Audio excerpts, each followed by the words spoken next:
Good morning. Hello everybody. Hey guys, or good evening bitewe n'ahantu uri kurebera iyi video n'amasaha aho ngaho uri. Nizere ko umeze neza kuri njyewe. Bwakeye ndakeka ko turi nka saa 3 saa 4 gutyo uza mu gitondo. Ni muri weekend. Uyu munsi nabateguriye weekend vlog, tugiye kumara na weekend. So niyemeje kuri recordinga ibintu bitandukanye nza gukora muri weekend kugira ngo wenda nibibasha kuvamo vlog ubwo nzayibaha. Ubwo nimba uri kureba video nuko byabashije kuvamo vlog. So first of all ndashimira abantu beretse urukundo vlog y'ubushize aho naberekaga ukuntu umunsi wanjye umeze on a chill day, how I wake up, how I make the bed and how I everything. Go ahead and watch that vlog first maybe cyangwa se uyirebe nyuma y'iyi ngiyi kuko zirasa nk'izuzuzanya ku bantu barebye y'ubushize ubwo baragendana nanjye byoroshye muri iyi ngiyi. Uyu munsi ndashaka umunsi uba productive. Murabizi nko nabwiye nk'umu content creator, nk'umuntu ukora utu video posting hano, mba ngomba kumenya ukuntu nkora ama reserve n'ibiki. Uyu munsi ndakora ama reserve menshi, ndi kwizera gukora ama reaction video 8. Nanjye ubwenge sinzi nimba bivamo, ariko you have to think big and hopefully turabasha kubigeraho. So ndifuza gukora ama reaction video 8 kuko liste iri kumbana ndende kandi iminsi iri kugenda, zimwe mu ndirimbo zisaza kuri liste. Rero I just wanna do that. Ku bantu nabwiye ko mfite addiction y'indabo muri video ishize cyangwa se ibimera byose, nabo mbafitiye akantu tuza gusangira, and of course hopefully dufite naga photoshoot at the end of this video. Turaza gusangira ibihe maybe with my boyfriend kuko dufite wenda photoshoot. Sinshaka kubivuga cyane byose kuko sinzi ukuntu iyi video iza kurangira ibaye, ariko stay tuned because I got a really amazing vlog for you today. Okay, so ubu ngubu I'm in my robe. I'm about to put on some makeup and then change into 2 outfits. Outfit ya mbere nikoresha mu video enye, n'indi outfit ya kabiri nikoresha mu zindi video enye. Hopefully tube tugize 8 mu gihe ziri kwiloadinga n'ibiki kuko bifata igihe n'icyuma cy'abazungu cyitwa machine. Ubu ndaba nkora uturimo two mu rugo. Urumva nimba hari photoshoot ihari, iyi nzu igomba kuba iri clean. Murabizi ko iyo weekend igeze masha ko inzu ibiri clean, cyane cyane nimba tuza kuhafatiramo amafoto. Ngomba kujya mu mujyi as well kugira ngo my boyfriend agomba kwiyogoshesha kandi ntabwo ajya agendana amafaranga, so ninjye ugendana amafaranga, so I have to be there. Maze dukomereze muri gym, ubwo maze ubundi nyuma haza ayo mafoto. Ariko mbere yuko ibyo byose biba ndizera ko mba nabashije gukora n'ibyo bintu byanjye by'ama video. Ku bantu banjye bakunda indabo nabo ubwo turasangira ibihe byiza, maze ubundi ubwo dusoze video muri iyo style. Sinzi nimba byose ari uko bigenda ariko ndabyizera. Okay guys, natinze rero mu magambo. Let's get ready, let's fix this face and get ready to make some content. See ya. I'm back. Yes. Okay, twite igishahuro. I don't know if you can see it kuko njye uko mbikora sinzi nimba nabikora neza. Anyways, here you have it. Makeup done, hair done, edges on flick. Ubu ngubu tugiye kwambara. Let me see if I can put you guys maybe here. Ubu igisigaye ni ukwambara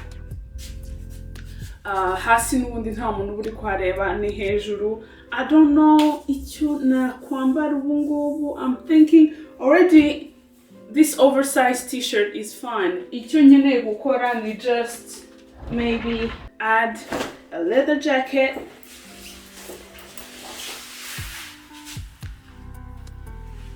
Oops, my hair is stuck.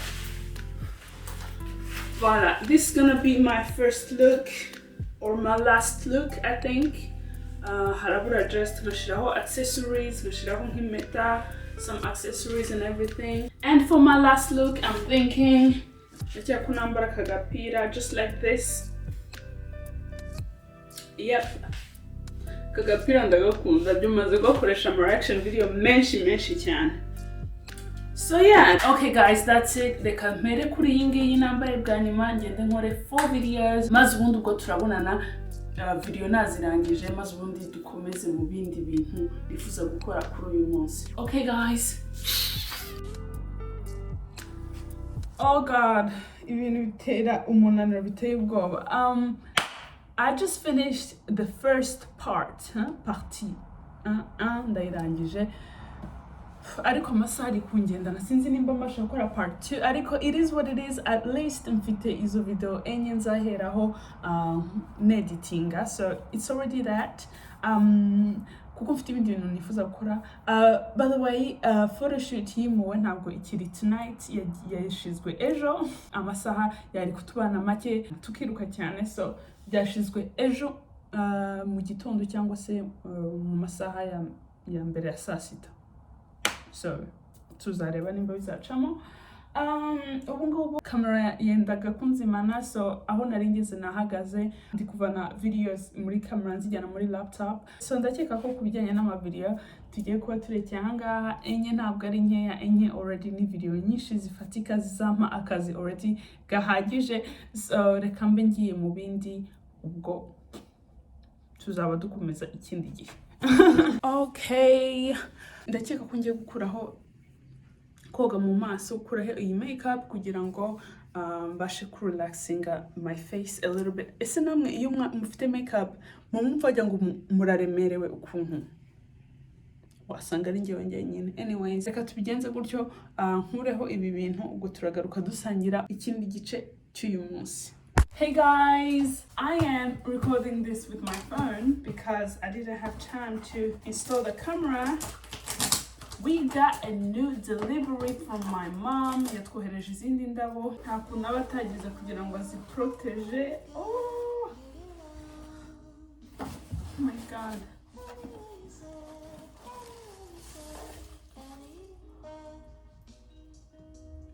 Wow. Okay.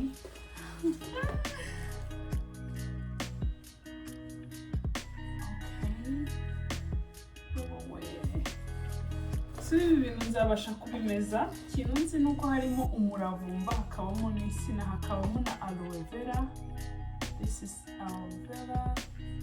Umuravumba nguyu, ya nsina amenya ari iyi ngiyi. Of course yohereje n'ibindi bintu, of course. Icyayi cy'u Rwanda.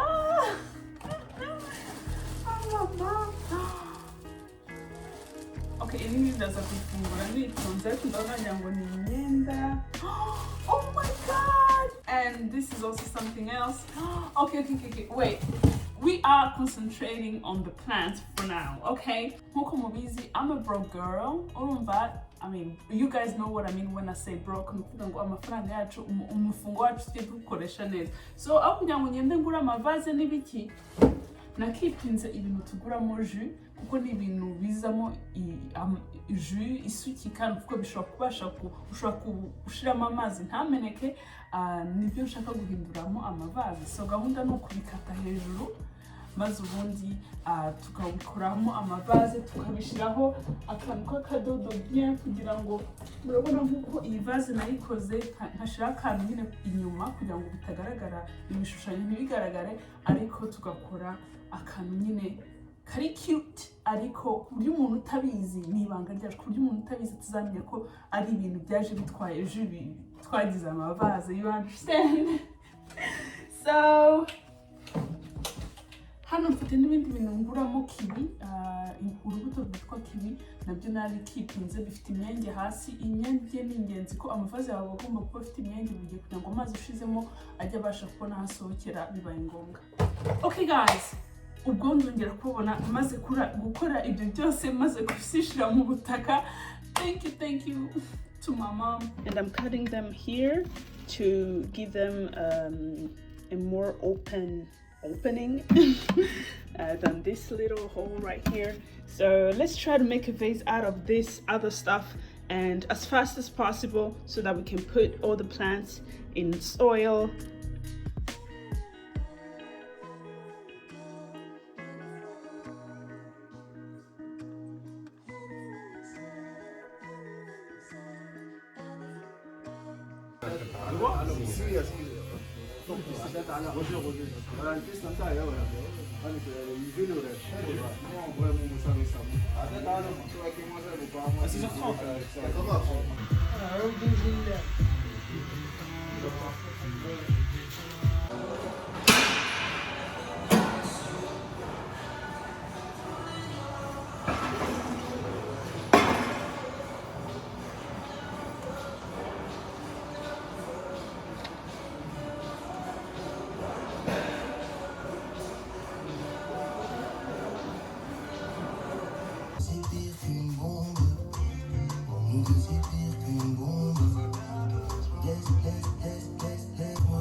neguri iyo nguni rero.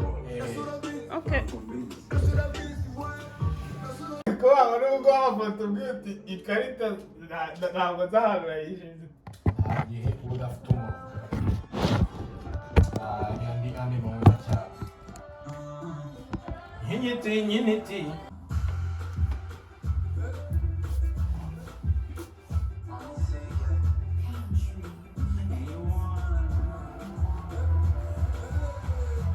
I don't see any English.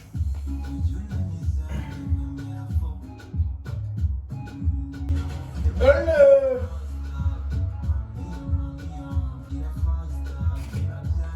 Aho se nako mafata turi hejuru gutya.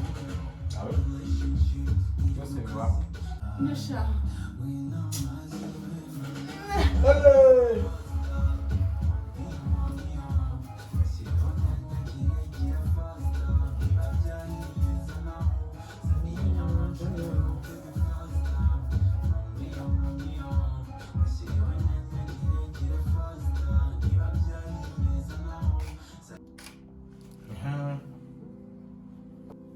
Bala. Bala. Sinzi ibintu ko byarangiye. I don't know. Shoot irarangiye.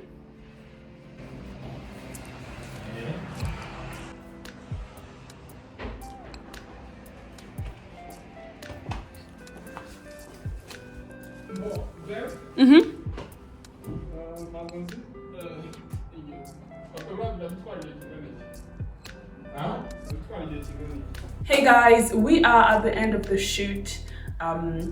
Twafashe amafoto n'inshuti yacu Katpet. Shout out to you, Katpet. You can follow him on Instagram. He is an amazing photographer, videographer. Yeah, nimba mu bihugu bya Europe, France, Belgium. So niwe waje kudufata amafoto. Iyi myenda nimba mwabonye mfungura delivery nafunguye y'indabo ejo ubwo hashize mwabonye ko hari imyenda yavuye mu Rwanda. Hari abantu mu muryango wanjye bagiye mu Rwanda, so hari abantu mu muryango wanjye banyohereje imyenda kandi bohereza n'imyenda from my boyfriend. So we're like, oh my god, kuko dufite umuntu uri hafi hano, reka dufate udufoto, you know. So we did. I loved it.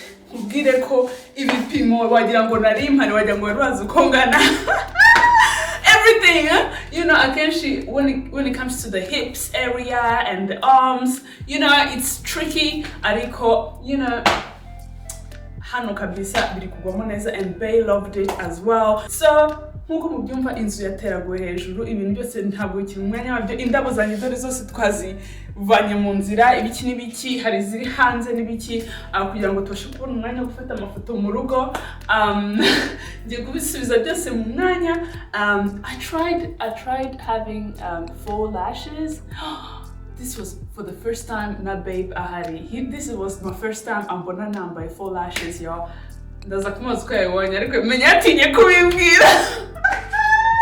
Menya yifashe kuko ndabizi this is not his thing, but okay, yifashe, which is good, you know, a real gentleman arifata, you know. Now that for someone here kumgati urasa nki. But listen, nabikoreye amafoto ntabwo njya n'ubundi shiraho ibi bintu. I tried it one time during a reaction video, ariko bifata akazi ntabwo ndamenyera. Anyways, ndi kuvuga amagambo menshi ariko ndishimye ko uyu munsi wabaye productive. Mu kanya turajya muri gym. Yes, turajya muri gym ariko mbere yaho babe aherekeje nyine carpet. Ngiye guprofita nyine subiza ibintu byose mu mwanya, wenda turabikorana hamwe. Reka nshaka imyenda iri relaxed kugira ngo mbashe kubikora nihuta, maze ubundi ubwo turi kumwe twagiye. Reka mbereke before akavuyo kari hano. Yep, hari ibyo twasohoye kugira ngo haze umwanya. Yep, akavuyo ibi byose fako mbisubiza mu mwanya. But aka angle I find it very cute, but ntabwo ari uko aba hameze ubundi busanzwe. Bon, reka tubisubize mu buryo ibi byose, ubwo ndabereka the process.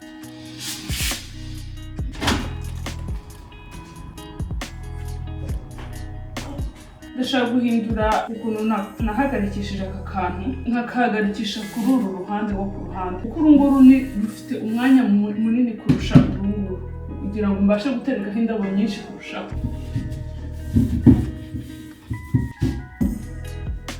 Voilà, izi ni avoka nshaka gukuza. Sinzi nimba bizavamo.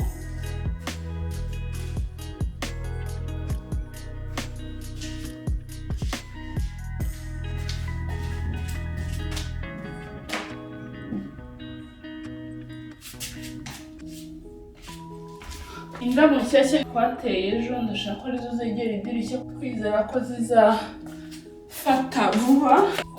What do you guys think? I'm loving this. Ibigufi imbere, ibirebire inyuma. Wow, it's coming together already.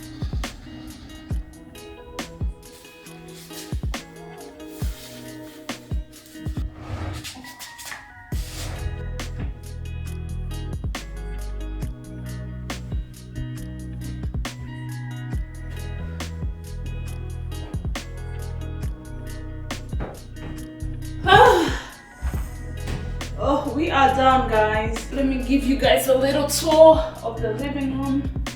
Kuko niho nubundi twakoresheje. So, oh yeah, aya ni amashami ananutse cyane yumagaye na iyo ndi kugenda mu muhanda ndi gutembera ari yembo n'ibintu nkabwo ntimva wabifata nkabitwara mu rugo nta wamenya. So turu dushami dutoya rwose niboneye ndavuga nti watuzana habura ahantu nushira. So yeah, hano ho akenshi nicara iyo ndi gukora ama reaction video, murahabona abantu bari ama reaction video barahazi. So our collection of plants is here. Hari inshyashya twegeje hano ku idirishya kugira ngo inshyashya zibone urumuri. Nimba mwarabonye ibi ni ibintu bizamo jus nahinduye gutya, nashize akadodo inyuma, shiraho ikintu kimeze nka papier kuna cy'umukara hose. Ibi ni ibikopo bizamo ibintu by'ibiproteine bya babe nabitse nabyo, ndavuga ati nzabibyazamo umusaruro. Ibi ni ibintu bizamo kiwi, utu tubuwate turi inyuma nashizeho nabyo ibintu by'ibipapier ko na hejuru by'umukara gusa, nta mwanya nari mfite wo gukora ibintu byose. So yeah, so here we have our mini collection. Yep, and yeah, ameza muri saro actually narayatwaye naya ngaya. Aka kameza nari nakaguriye hano ariko indabo zambanye nyinshi ndakahakura nkashira indabo foko nshaka kandi kameza, ariko it's fine, I mean for now. So yeah, this is what we have. Ibintu byose byasubiye mu mwanya. Ikindi kintu nanone nibye leta, reka tubyite gutyo, ariko ibi birabo ndabikunda cyane, ibi bibabi ndabikunda cyane, sinzanura nabibonye ndabifata mbitegura nk'indabo hano rwose. Yeah, green. So yeah, ndakeka ko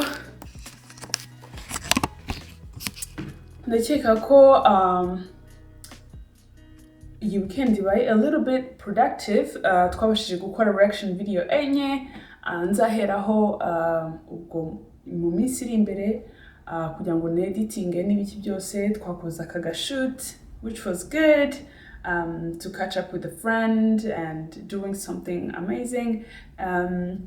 Indabo, twateye indabo, twareceiving gifts zivuye mu Rwanda and everything. That was fun, that was lovely. What else? Twakoze siporo. Give me some.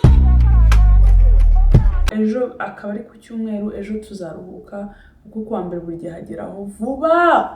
Kuwa mbere hageraho vuba. Oh you guys, kuri ubu ngubu ngiye hari ibyombo biri kumpamagara mu gikoni nshaka gukura mu nzira. Ibintu nk'ibyo nshaka gukura mu nzira kugira ngo ejo fama bazaba ari umunsi wo kuruhuka. Nabashije gukubura no gukoropa hasi. I love that. Gutyo muri weekend inzi biri clean. Hari abantu ba cleaninga ku cyumweru. Nimba numva ku cyumweru se ni gutu cleaninga. Ahubwo kuwa gatanu ngiye mbona ari umunsi mwiza wo gukora amasuku. Ino nta vumbi nyinshi rihaba cyangwa iki.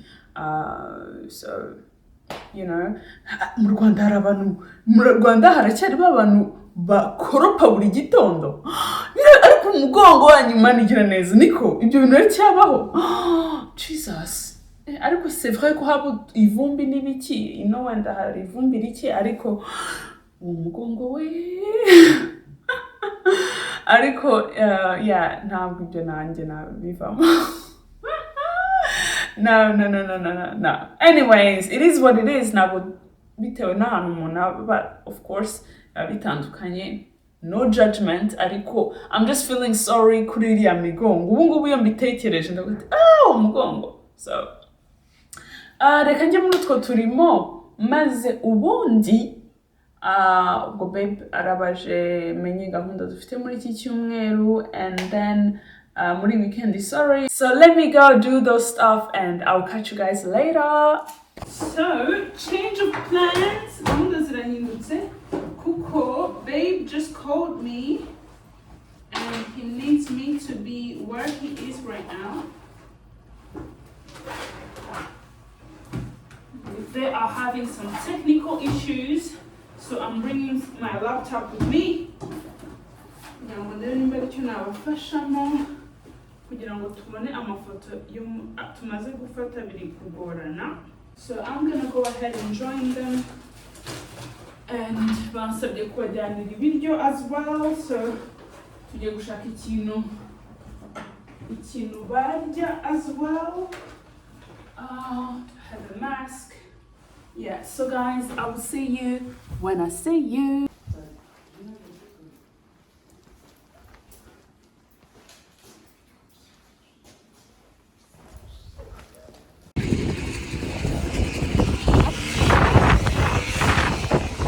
Umuyaga uri hanze hamanigira neza. Jesus. It's crazy. Umuyaga uri hanze. Oh my God. Niko. Nature iyo yiyemeje gukora ibintu, iyo yiyemeje kwigaragambya, bikora neza cyane. Ahangaha niho tubona ko abantu ntacyo turi cyo. Iyo haje ibintu nk'inka za mvura zigusha amazu, zica abantu, ya mitingito, mbega biriya bintu natwe abantu nta control dufitiyeho. Nitubona ko umuntu burya ari nk'agashishi, umuntu ntacyo ari cyo, nibwo tuvuga ati burya hari izindi mbaraga muri iyi si. Anyways, okay, let me stop talking. Well, I got drinks, I got dessert, I got food, I got beer. The beer is not for me though. I don't know if I'm at the right address because, all these places look the same.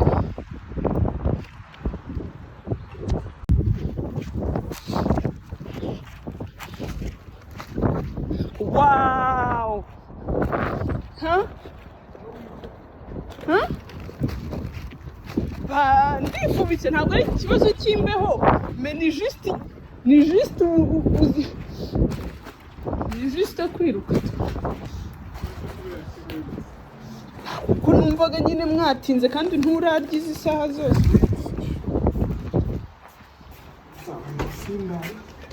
Alors c'est pour ça amafoto yabonetse rero.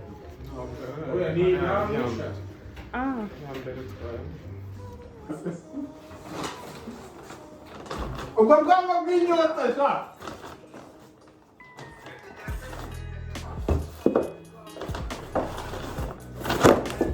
asa telefone yawe ntabwo ari kugira indi urayifite?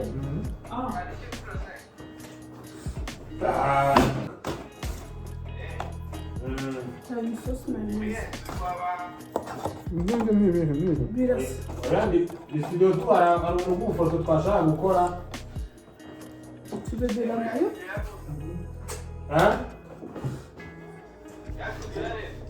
Hein? Hapo rero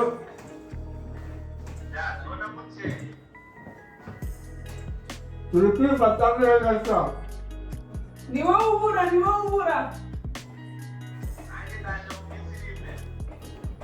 Hadi niwe tuzamanukana bansika. najya niho tuzajyana mu ro 26 ro 25. I'm very hungry.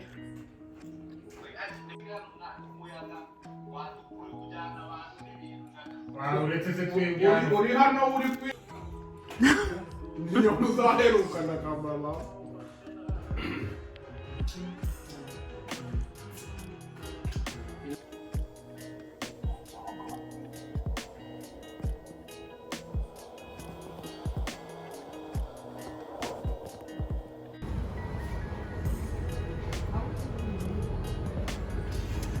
I'm here to take some pictures, y'all, for the administration stuff.